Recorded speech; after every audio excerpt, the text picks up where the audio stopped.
The following is a project of our nonprofit newsroom. Support Midcoast Morning and local community-centered journalism today by signing up to be a monthly sustaining donor at chly.ca/donate. It doesn't take much money to support local news. Hello and welcome to Midcoast Morning. I'm Joe Pugh. A Vancouver Island University professor is highlighting the work of Black Canadian poets in a new book. Soundin Canaan by Paul Watkins looks at examples of Black Canadian poetry as forms of social, ethical, and political expression. The work of George E. Clarke, Dionne Brand, Nourbese Philip, Wayde Compton, as well as rapper Canaan, is in the spotlight. Watkins came down to the CHLY studio to share more. Soundin Canaan, Black Canadian Poetry, Music, and Citizenship. The name itself, Canaan, takes its name from a code often used for Canada during the Black migration north. So I'm thinking, in relation in particular to the fugitive slave laws. So freedom seekers, referred to Canada as Canaan. So Canaan, biblical word meaning the promised land. Often they would get here and it wasn't quite the promised land, right, that they envisioned. Was often described as racism with a smile on its face. But it was obviously something different to the United States. So the book looks at the work of 4 poets and 1 rapper. So it focuses on the poetry of George Elliot Clarke, Dionne Brand, Nourbese Philip, Wayde Compton, and rapper Canaan. And it explores how these poets draw from African American and Afro-diasporic music. So it moves from analog to digital, it goes from the blues to jazz to reggae and dub, hip-hop, and then remix.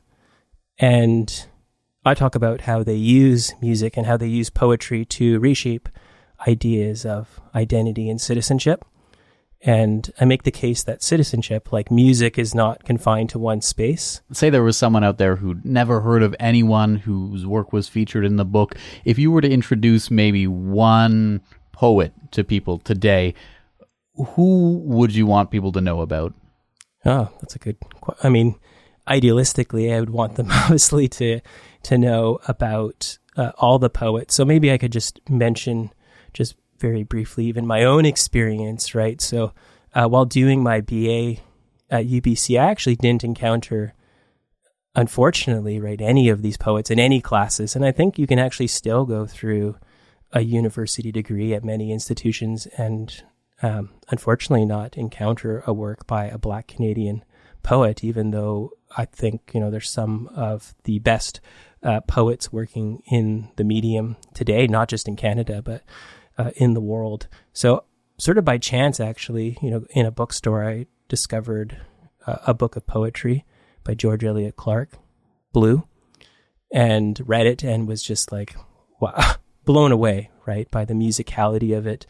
The references just in that text alone, everything from, Bob Dylan to Miles Davis, to, just so many incredible figures, and what he was able to do, like even just with the sonnet form and the way he was able to blacken it. And of course, George Elliot Clarke, of any of the poets in the book, is probably, one of the most well-known, right? He was Toronto's poet laureate, and then he became the parliamentary poet laureate of Canada, right? So, really, has certainly, made a lot of sound and has gotten a fair amount of attention. But I think, he's perhaps a good starting place, and it's the first chapter of the book looks at his work. And, I would hope that people would seek out, the work of all the poets featured in the book. Maybe one of the best ways to convey what you're doing in the book is to hear a little bit. Earlier this month, February 6th, you were at the Vault Cafe. There was a launch event for the book, and you gave some performances. I just want to play a clip.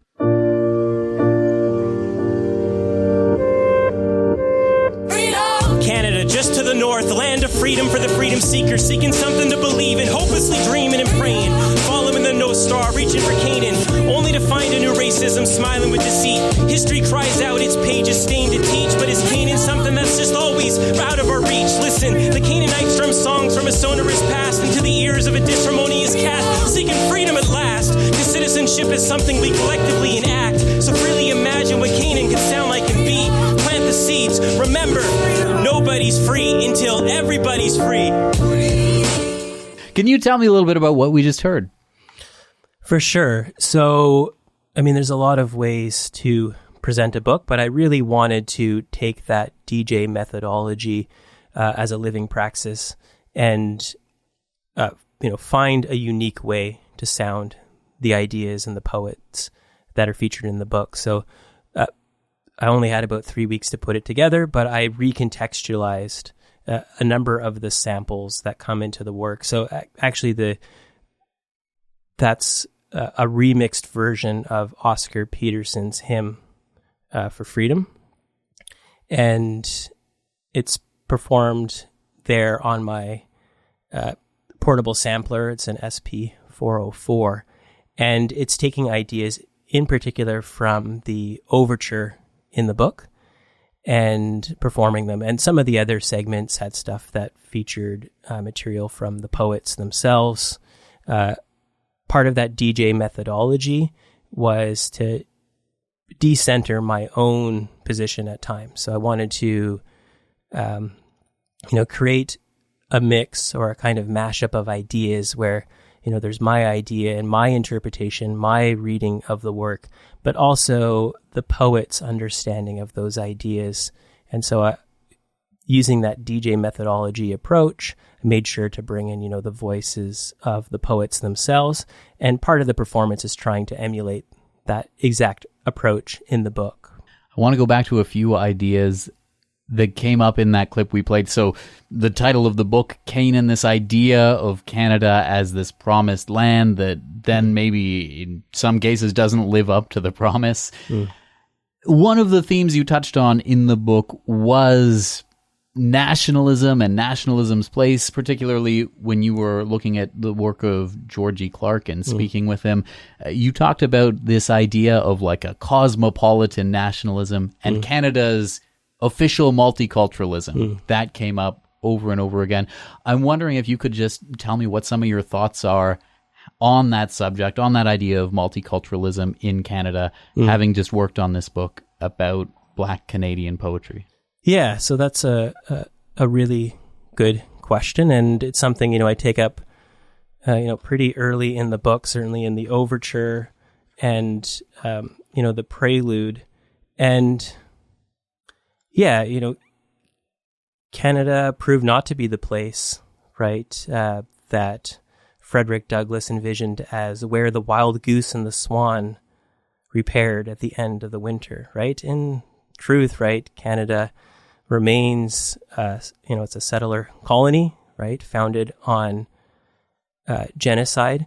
And in part, we like to have this vision of Canada as this place that's more just. In some ways, it's just this place that's, not the United States, right? And so, yeah, I take George Elliot Clarke a little to task about his nationalism, but it's a little bit different, I think, than how we typically think of nationalism, right? In part, it's about whose histories count, right, as being in harmony and whose histories are dissonant in this country, and why is that?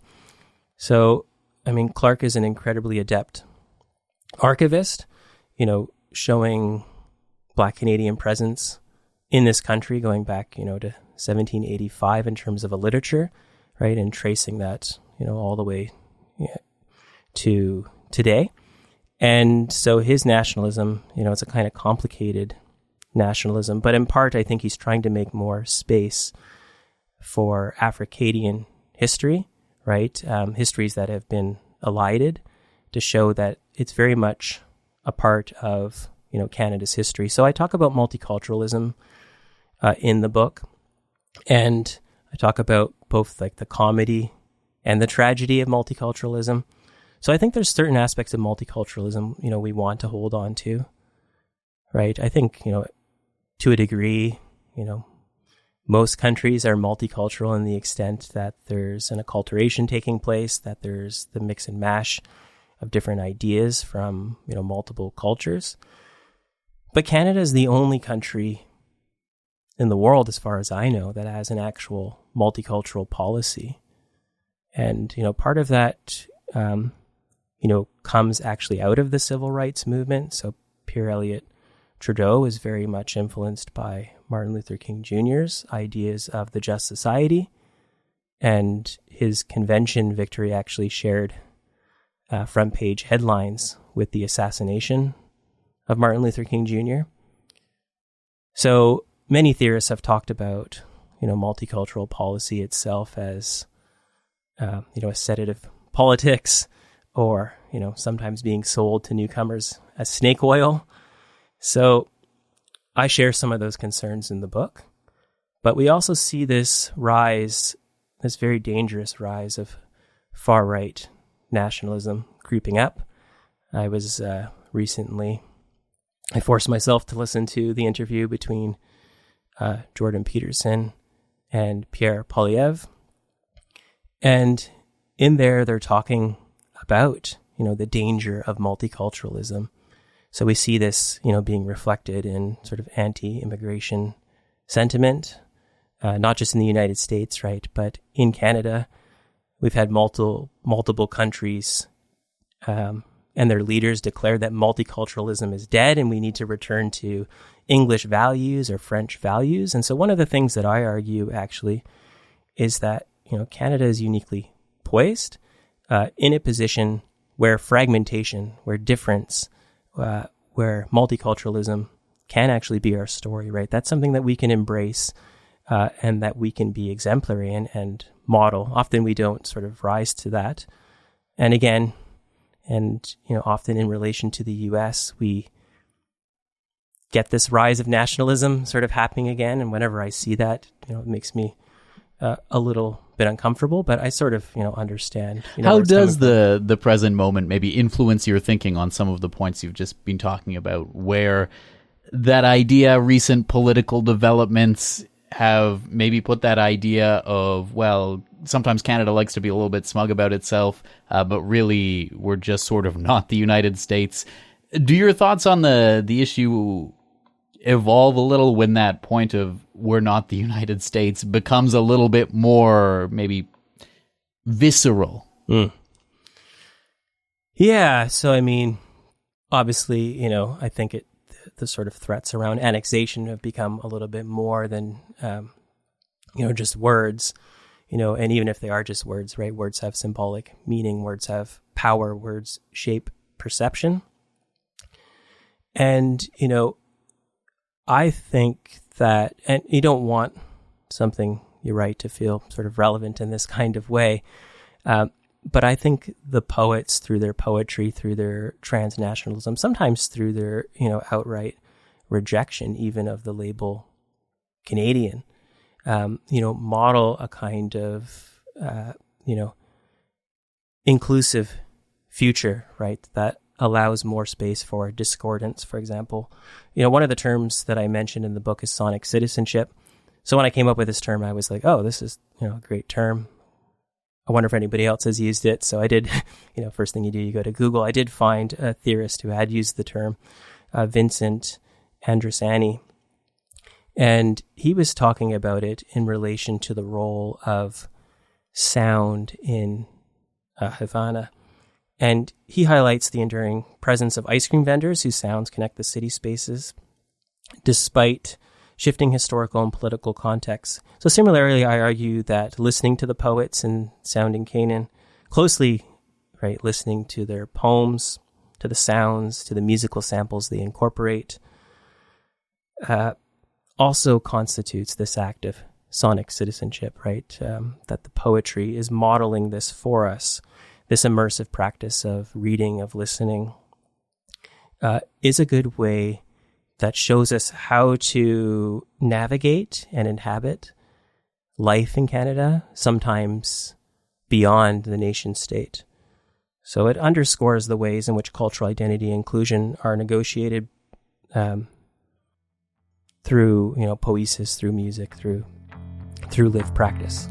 Midcoast Morning is made possible by the Community Radio Fund of Canada and generous listeners like you. With your support, we can expand Midcoast Morning from 2 to 3 original programs per week to cover local news, current affairs, and arts and culture. The work of Black Canadian poets George E. Clarke, Dionne Brand, Nourbese Philip, and Wayde Compton is in the spotlight in a new book from VIU professor Paul Watkins. Called Soundin Canaan, the book's title references a biblical term for a promised land, which was sometimes used in the context of migrating to Canada. Watkins came down to the CHLY studio to speak about it with me. The book highlights the work of 4 poets and then one musical artist, Canaan. Folks will no doubt remember the anthem Waving Flag. We've talked a lot so far today about the idea of sort of maybe aspirational policies or ideas, whether that's Canada in the 19th century being a place to escape slavery, whether that's in the 1970s official multiculturalism being presented as, this is the state policy, and then day-to-day life might be sort of different. Another thing you touch on in the book that really feels similar to both of those is the story of Canaan with Waving Flag, which becomes this like Coca-Cola anthem for the 2010 FIFA World Cup. And then the sort of not quite living up to the hype moment. There was a really touching, powerful kind of anecdote of when they're going on this tour to all these different countries, and then they can't go to the country that Canaan is from, Somalia. Could you tell me a little bit about that?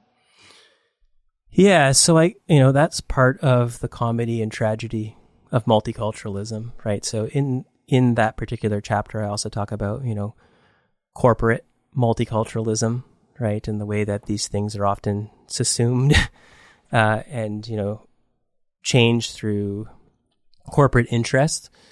So, Waving Flag is this song that, Canaan came up with sort of like almost on the spot, like in a moment of divine inspiration. It sort of came to him and it just absolutely blew up. Just became this huge anthem that became the official anthem for FIFA 2010 World Cup. Then there became a celebration mix, so this version featuring a number of other artists, and then it was remixed over and over, all these other different versions until we get to, the Coca-Cola celebration mix. And, the lyrics are changed, it's more celebratory. But yeah, then there's that aspect of, tragedy where, Canaan's not able to actually go home, right, with the cup.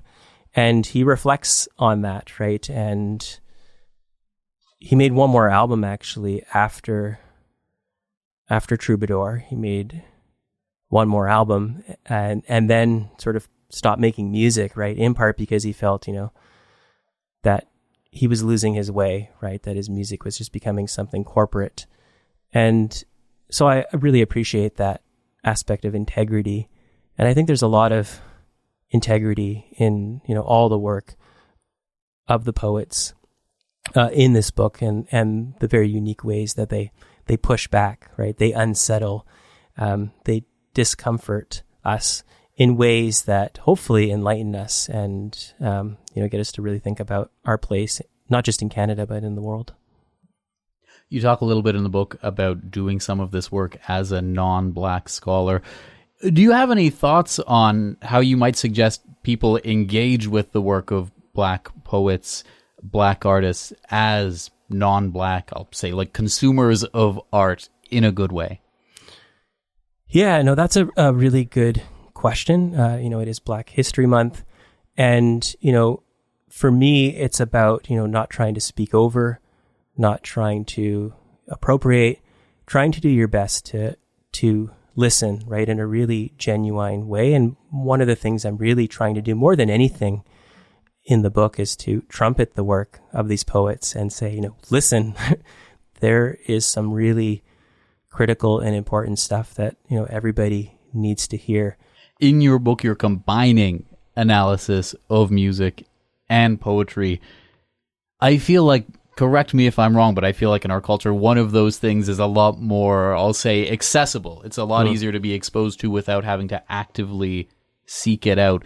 Would you have any words on how someone who doesn't consume or come across much poetry in their day-to-day life can get into it, can be exposed to it, can hear those stories? Yeah, so I'm hoping that the music is one pathway into the poetry, right? And I think, music and poetry are very closely entwined, right? A lot of early storytelling, a lot of early poetry was set to music. A number of the poets certainly make use of, oral performance, and I would certainly recommend, even just going to YouTube and, listening to the poets, read some of their work themselves, even just going to poetry readings. I think, poetry and music are perhaps, I would make the case, right, more important than ever. The poet William Carlos Williams said, "It's difficult to get the news from poems, yet men die miserably every day for lack of what is found there." And, I think that, there's a kind of inherent difficulty to that, but I think it's, deeply rewarding. For example, one of the poets, Dionne Brand, provides a close reading in two of her works of poetry that I examine, Ossuaries and The Blue Clerk, of John Coltrane's album Interstellar Space. So the only musicians on that are John Coltrane and Rashid Ali on drums. And, in that close reading, it's in that close listening that, a kind of truth emerges that I think you get between the interplay, right? That interplay between John Coltrane and Rashid Ali. You see it in that interplay. There's something there happens, something kind of magical through deep listening. And I think that also happens, right, when we're engaging with the poetry itself. It's Black History Month. We've talked a little bit already about how you went through your BA, for example, and you weren't introduced to any Black Canadian poets. I'm wondering if you can share for people ways to introduce themselves to, check out some of the artists whose work you featured or beyond. Yeah, so, a lot has changed in those nearly 20 or so years.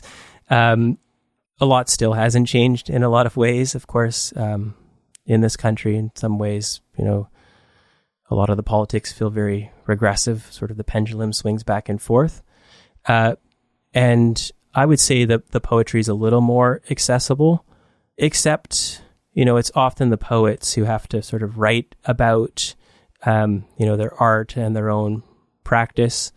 And so in some ways, the book is a bit of a conceptual intervention, right? And providing a reading of, at the time, right, when I started this work, we might conceive of as a sort of nascent canon of Black Canadian poetry. And I think now you could find most of the work from these poets and, the hip-hop artists mentioned in chapter 4 reasonably, easy. Although certainly I don't think that, they've achieved the kind of acclaim that I think, that they should have. This is history that is important or should be important to all of us. It's history that's in the archive that tells us a lot about, again, going back to sort of, where I started, but by looking into the past, we can see sort of where we've been, but also where we're going. So, there's, the poetry of George Elliot Clarke, tells some of the history of Africville, but the last chapter on Wayde Compton focuses on Black British Columbian history as well, and particularly the historical community in Vancouver of Hogan's Alley. So the history of Black immigrants to British Columbia, mostly from California at the time, dates back to 1858.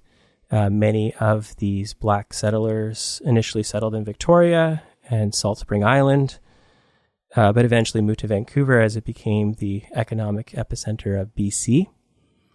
In Vancouver, they made their homes right in what's known as Strathcona. And, there's a whole history there of Hogan's Alley, a musical history as well, right? That includes, artists like Jelly Roll Morton and Jimi Hendrix, who, made Vancouver his home for a time. And eventually, that community, unfortunately, was removed. The city of Vancouver called it a blighted community, right? Something that was Malays that needed to be removed. And this is also happening at the time in the 1960s with, car culture. And so the city of Vancouver decided, which community is going to oppose us essentially, the least, and decided that's where they would put the freeway, right? So activists actually stood up to that. And so there's no giant freeway that runs through Vancouver as like it does in a lot of cities, but there's still the Georgia Viaduct there, right? So they had started that project. And unfortunately that community was displaced, right? But that community still, lives that in a sense, right? Deserves to be sounded. And, that particular poet, I learned about that history by reading the work of Wayde Compton, by looking and reading his book, Performance Bond. And, that really introduced me to that, history that I think should be, everyone's history. And since that work came out, Canada Post has created 2 stamps for Hogan's Alley. So, there's a plaque there now. There's even, talk through the Northeast False Creek plan to revitalize that community. So it's, a living project. It's ongoing. And, I see that through the poetry and the music as something that's ongoing and active. Paul Watkins is the author of Soundin Canaan, Black Canadian Music, Poetry, and Citizenship. He's also a professor of English at Vancouver Island University. The book was released this month and is published by Wilfrid Laurier University Press. That's our show for the day. Thank you for joining me. I'm Joe Pugh, host and producer of Midcoast Morning. Jesse Woodward is our executive producer, and R.B. Frew, our technical advisor. Our theme song is First One by local Nanaimo band, Waste Management. Get in touch at news@chly.ca. That's all for now. I'll talk to you on another Midcoast Morning. Midcoast Morning would not be possible without the funding of the Community Radio Fund of Canada's Radio Meters program and listeners like you. Midcoast Morning is a project of CHLY's nonprofit newsroom. Support nonprofit journalism in Nanaimo and on the Sailor Sea today by becoming a monthly sustaining donor at $5 or more per month. Support the program at chly.ca/donate. Finally, this program acknowledges and gives thanks to the Snuneymuxw First Nation as we broadcast and podcast from their traditional territory. Thanks for listening.